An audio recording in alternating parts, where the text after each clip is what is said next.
All right, welcome everybody. This is the 1980s tabletop RPG. This is review time. So we've already played the Marvel Superheroes game, and if you haven't seen it, the links are below. But if you're just here for the review, then you're just here for the review. So we did a little twist on it too. You're supposed to play the superheroes, but we were the actual villains in the game.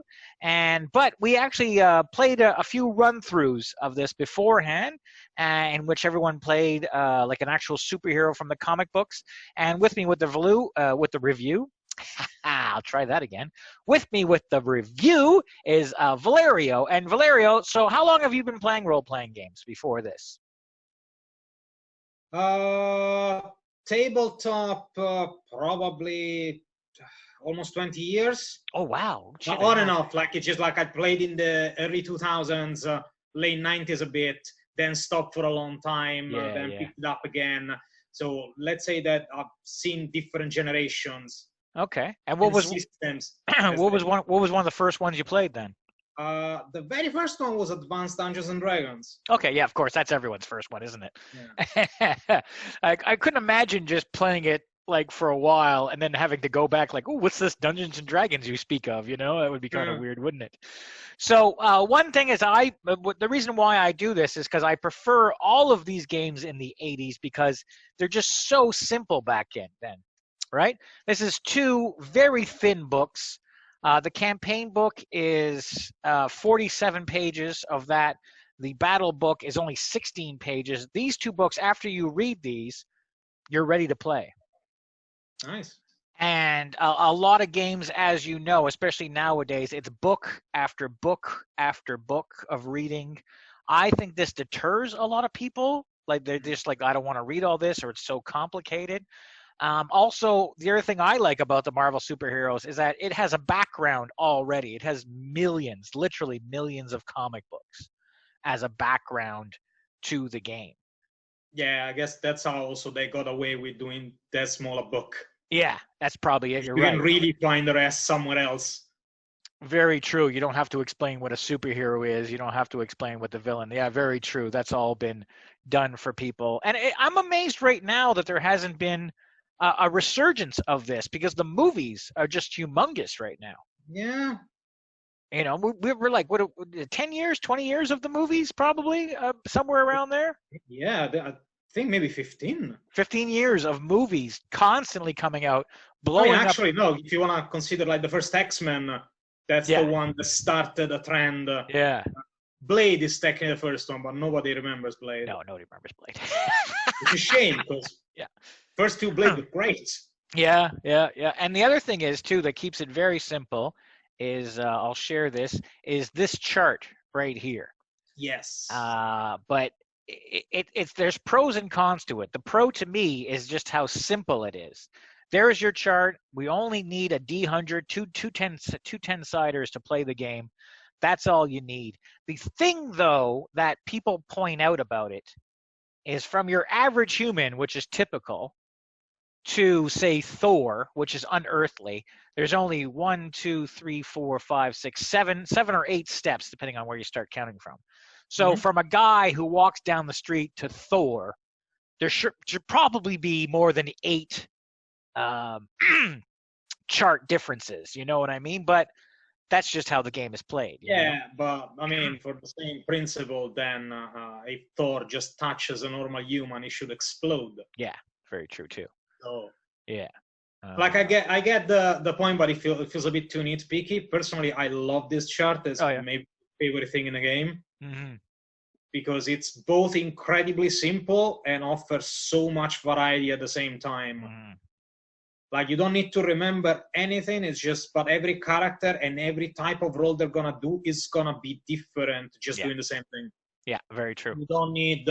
Like, I love an RPG where you put points into things and you invest in creating a character a certain way, so your role is going to be completely different. And Marvel kind of gave me that without having to spend time leveling it up. Just the fact that my D100 is going to be completely different than your D100 on the same role because our characters are so different. Yeah, that's true, and there's a nice level to it. That it's exactly what Dungeons and Dragons does with the classes. Mm-hmm. You still, everybody rolls a d20, but then if you invested in it, your d20 is going to be worth more because you have 5-6 points. And in this one, just roll the d100, but yours has a different curve than mine. You just perfect. Yeah. So you said something interesting while we were playing it. So when we actually played the gameplay, we made up our own characters. Oh, and by the way, anyone watching, we actually used the charts from the second edition. So we played the first edition, but to make the characters, we used second edition because I felt like if we're going to make 4 characters, the second edition has a bit more to it. So the characters would be have a bit more a chance of being different from each other. But when we practiced it, we did a couple practice games, and you were Daredevil, and you were saying how interesting it was to not to be a character that you already read about. So what did you mean by that exactly? Yeah, I loved it because I love creating a character in a game. It's one of the most fun parts. But between creating a character and playing a character, you end up kind of forgetting what you wanted to do because your play style will adapt to the game at hand in a way that an actual character might not. Yeah. So having to play Daredevil and knowing the character, it felt really cool because any action was not just what I wanted to do, but it kind of went to, would Daredevil do this and would he do it this way? So it gave me that extra layer to kind of stay in character and not started randomly killing people because I'm tired. Yeah, that's right. And that's what's really good about the Marvel game is that once again there's hundreds and hundreds of characters that you can play from. So the original game, so this set comes with, I think it's 8. The Fantastic Four, it comes with the Fantastic Four, Captain Marvel, not the one in the movies, the one from the Avengers, Captain America, Spider-Man, and Wolverine, and then the Fantastic Four. It only comes with those 8 characters. And then there's various modules that have come out that break down some of the other superheroes. And it's funny because I remember when we were kids, we didn't sneak. We went to like the comic book store or a bookstore and we'd read through the modules and write down the stats of the characters because we didn't want to buy the whole thing. Like I just want to know what Taskmaster's stats are. I don't want to buy this. I don't want to spend $20 on this book just to figure out what Taskmaster's powers are. You know what I mean? Yeah. So we used to sneak them in there. Publishing them. Yeah, that's right. Kids like you ruined the industry. Yeah, but the modules are really good too. The modules are great, and they have a bunch of new characters in them and villains and stuff like that. And sometimes I bought a module and didn't use the module, but I used the villains or the good guys in it too, you know? So you could do that as well. And some of them are based on the comic book. Secret Wars, I mean, I'm sure you're familiar with Secret Wars, right? Yes. I think there's 2 modules from Secret Wars 1 and 2. So if you really enjoyed that, and Secret Wars is pretty good for the game. This is a cat. Everybody who jumped on my lap is perfect for the game because that's just the original. Nice one, Mitzi. The original game, Secret Wars, is straight out fighting. You know what I mean? We got some bad guys, we got some good guys. They're on a planet, fight. They literally took all the toys from the chest and made them punch each other. Yeah. That's all that story was. I loved it because there wasn't even a pretense of a real plot. It was just creature the Beyonder just takes a bunch of villains and a bunch of heroes and it tells them, you gotta fight each other. Yeah. And that's great if you want to DM but you don't want to come up with like a plot line or anything like that. You're like, okay, you all go to this planet and there's a bunch of bad guys there. What do you do? So that's a real easy module for people who are playing it out and stuff like that. And the different powers, I think my problem a little bit is that when you do make the characters, all the powers are limited to characters we already know. Like they'll have teleportation there. Yeah. And it's kind of like, okay, you're just taking Nightcrawler's power and putting him in there. However, there's a few other characters in the Marvel Universe that teleport, but there's nothing new in there. I mean, that's kind of the burden though of any superhero games, like even in video games, is the same thing now. Whenever you got a game that allows you to create your hero, they assume you just want to recreate the powers of a Marvel or DC hero. Yeah, yeah. And B, we really just consider superpowers based off of what we've already seen in most cases. Mm-hmm. Like we don't really use that much creativity. One of my favorite things is still seeing anytime they create a telepathic or telekinetic character, they have to use their hands to use their power, which is dumb. Yeah. Like your power is from inside your brain. They go, yeah. They still give you the visual representation because we're just used to it. That's very true. That's normal. I mean, I felt it still leaves you enough freedom of just saying like, oh, this is how teleportation works. Then if you want to add the noise and the sulfur stench, do it, because you know you want to do Nightcrawler. Yeah, that's true. But at the same time, this is just how it works. A lot of stuff is still left up to you. And I thought we looked major. You know, we got the generating their phase shift character. I think I said to you, you know, he actually looks pretty good. Like we're kind of joking around in this game, but like, yeah, he looks all right. Yeah. I really enjoy the way it's done because it's not super offensive. Yeah. And it has some severe limitations as well, because his strength is nothing really, really exceptional, but he can defend himself. But he can't do any, like, he didn't become a Superman kind of archetype where, like, oh, I can cover anything. That's right, no yeah. problem. Yeah. But I like the idea of giving him the different density would alter the gameplay completely. That's right. Here he is. What I can do with him, and I cannot do anything from a distance. Yeah, I just meant the look of him. I kind of like just the look of him. You know, he's kind of. Oh no, the costume I'm really, really happy with. Yeah, yeah, he's got the purple and bright blue. This is very 80s costume too. Yeah, now it just doesn't make, like, nobody would design a costume that way, and yet it makes perfect sense. Yeah. Stands out a bit in the crowd, but yeah. Not the classic fabric colors you would have laying around. Yeah, that's right. There's something else too. Yeah, and also it gives you, like, you guys were one robot and 3 high-tech guys too, but it also has mutants in there and altered humans. It tries to expand it when you're making your own character. And I remember, like, it was quite funny one time. I think you were even shocked by it, but there's one time when you were Daredevil and there was a boxing kind of thing against the boxing robot. Remember when we were doing that? And you rolled right in the red, and which would be a stun, and he failed the endurance roll for it. And then, you know, everyone else had to fight their robot, which took forever, and you were one punch and it was over. Oh yeah, just for me. It worked out automatically as well for the character. It's just like, okay, I guess I'm...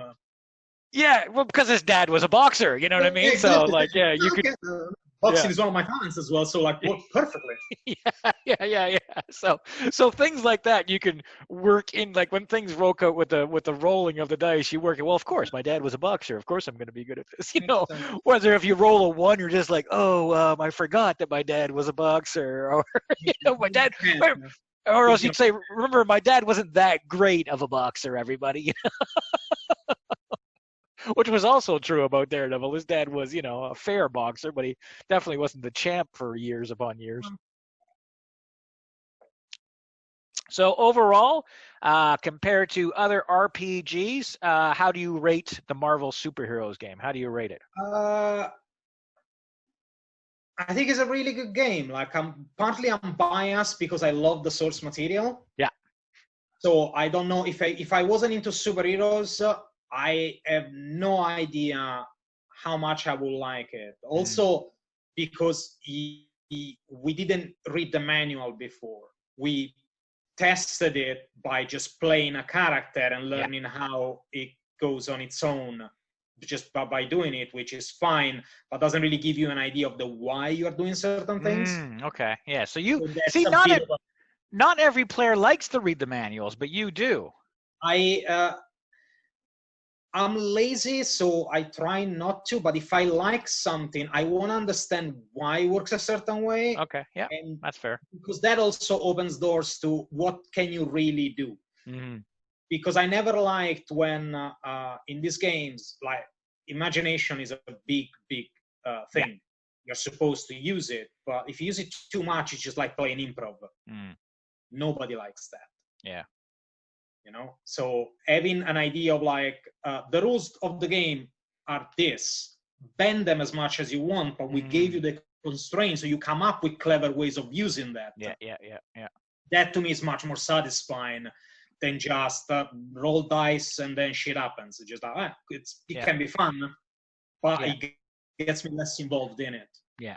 And how about the use of karma, which that's pretty original to this game. Other games have like, you know, like a variation of it, but this is like a specific thing. And I think that's, see, you know, I never did this, but as the DM or the watcher or the GM or whatever it is in this game, I think it's called the watcher, but my bad guys can use karma. And I'm like, well, no, that's not fair. You know what I mean? I can't be the villains or the good guys in some cases and use karma, because that would be just, you know, I'd mow through you guys, you know. So as NPCs, I've never used karma. Terribly.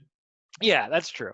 That's like, actually, I think you should have used karma in a few occasions, because the fights ended up being a bit easy. Like, I think for the GM, those kind of things become not a matter of like they can use them, but just you find yourself in a pinch, cheat a little bit, because it just creates more action. Yeah, that's true too.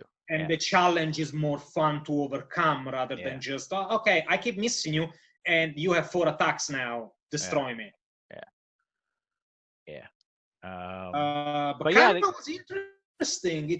It's a very weird resource, because you have it also doubles as your experience points. Yeah. So like when we're playing Daredevil, it cannot level up because it's already a made character. So effectively it stays like this. It's just like, oh, I'll put karma on it. It doesn't matter. And then with Phase Shift, it felt like, I don't want to waste karma here, because I might get an upgrade later on. Yeah. So learning how to balance that, because you still need to use it. Like, I did some terrible rolls, which I hope you edited out. No, they're in there. You should skip a couple of turns. People at home, if there is ever like a round of combat that Phase Shift is not doing anything, he failed. Spectacular. Yeah. There's a lot of bad rolls, and it's really funny sometimes where I'm like, okay, well, you know, you're really good with that. You just need a 21, and everyone was rolling like 13, 16. I rolled 2 sixes. That's right. Within 3 rolls, I rolled 6 twice. Yeah, that's right. That's just... Like, how is that possible? But the worst part is that I use 3 different sets of the 100.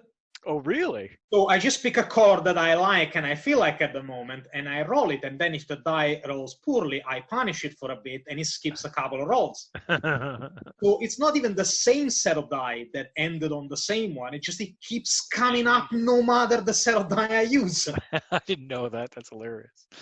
All right, we'll wrap it up. So I give this game, of course, I've always given this game a thumbs up. It's probably, I would say it's probably my favorite one.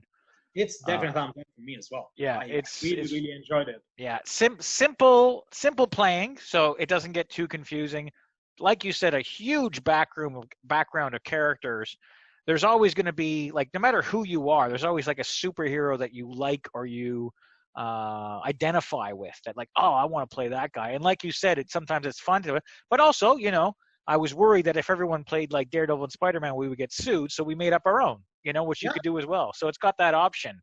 And you can also create them with the same powers, but just change something.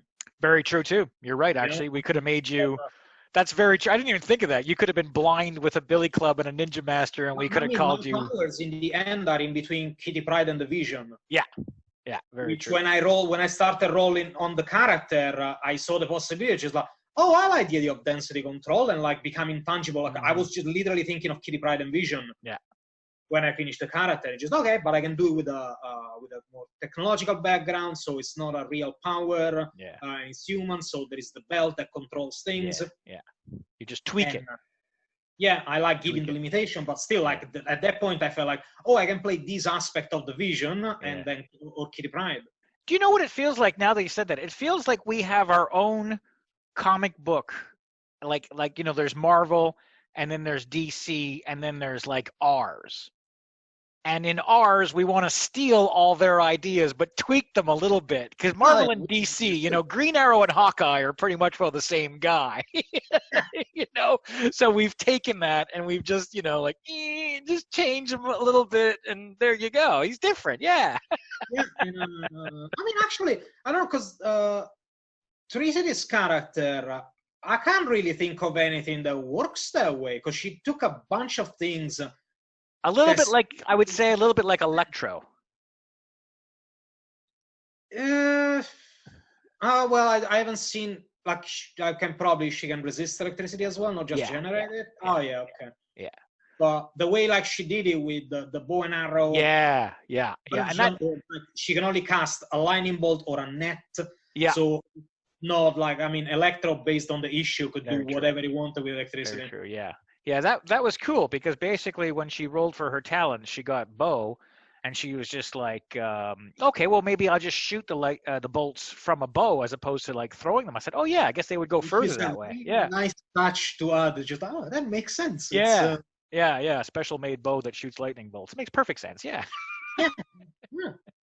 I mean, technically, the thing is that she can generate a lightning bolt, but then she can't throw that far. Yeah. So she needs the bow to do it. It's just like, oh, that's actually cool as an idea, rather than like, oh, this bolt of electricity shoots from your hands and hits someone 100 meters from here. Yeah. Very true. Very true. All right, so it gets a thumbs up from me, thumbs up from Valerio. Thanks for watching, everybody. Like I said, if you want to see it, just check below, and remember to always subscribe and like our videos. And have a good evening, and come back, as we're going to be playing some more 80s tabletop RPG. Good night, everyone. Say good night, Valerio. Good night. What if it's day, though?